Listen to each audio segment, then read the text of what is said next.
America के प्रसिद्ध आविष्कारक सिमोन लेक ने 1906 में एक अनोखी पनडुब्बी बनाई थी, द डिफेंडर। यह एक प्रयोगात्मक एक्सपेरिमेंटल पनडुब्बी थी जिसका काम तब बड़े-बड़े जहाज को पानी के नीचे से हमला करके डुबो देना था। यह विचार उस समय बेहद नया और साहसी था। एक ऐसी मशीन जो पानी के नीचे छिपी रहे और दुश्मन के जहाज में टॉर्पेडोज लगा देना और दुश्मन का जहाज को उड़ा देना, ऐसी एक पनडुब्बी बनाया था।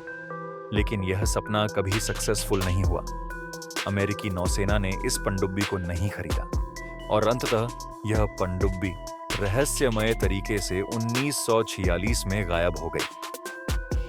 ईस्ट कोस्ट के कुछ गोताखोरों ने दावा किया है कि उन्होंने इस लंबे समय से खोई हुई पनडुब्बी को ढूंढ निकाला है। शोरलाइन डाइविंग सर्विसेज के डाइवर्स ने 2 साल तक लॉन्ग आइलैंड साउंड की गहराइयों का सामना किया और नक्शों की मदद से उन्होंने एक संदिग्ध जगह तय की। लेकिन गहरे पानी और तेज धाराओं के कारण गोताखोरों को मुश्किल थी। हर दिन सिर्फ 45 मिनट का मौका मिलता था। 16 अप्रैल की डाइव में उन्होंने आखिरकार उस पनडुब्बी का प्रोपेलर देखा और तस्वीरें लेकर यह साबित कर दिया कि यही है द डिफेंडर। 20वीं सदी की शुरुआत में ही आक्रमण करने वाली पनडुब्बियों का युग शुरू हुआ था। उस समय एक पनडुब्बी पानी के नीचे छिपकर बड़े जहाजों पर अचानक हमला कर सकती थी। एंटी सबमरीन तकनीक उस समय विकसित नहीं हुई थी और विमान, जो बाद में पनडुब्बियों को खोजने में सबसे कारगर साबित हुए, तब तक आविष्कृत भी नहीं हुए थे। इसलिए उस युग में पनडुब्बियां समंदर की सबसे खतरनाक हथियार मानी जाती थीं। साइमन लेक एक प्रतिभाशाली आविष्कारक थे जिनके नाम पर 200 से अधिक पेटेंट दर्ज हैं। वे जूल्स वर्ने की किताब 20,000 लीग नीचे समुद्र से प्रेरित होकर पनडुब्बी डिजाइन करने लगे। उन्होंने कई पनडुब्बी की मॉडल बनाए, जैसे आर्गोनॉट और प्रोटेक्टर, लेकिन व्यावसायिक सफलता उन्हें नहीं मिल पाई।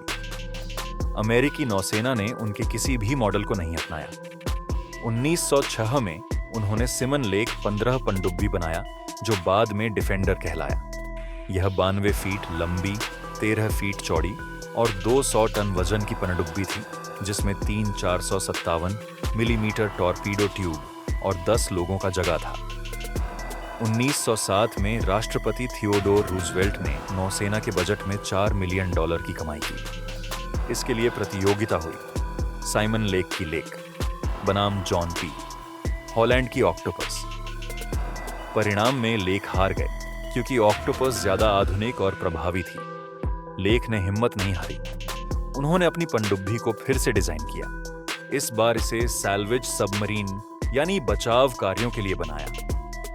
उन्होंने उसमें गोताखोरों के लिए लॉकआउट चेंबर्स, एक नया एस्केप हैच और खदानों को हटाने की सुविधाएं जोड़ी। इसी समय इसका नाम डिफेंडर रखा गया।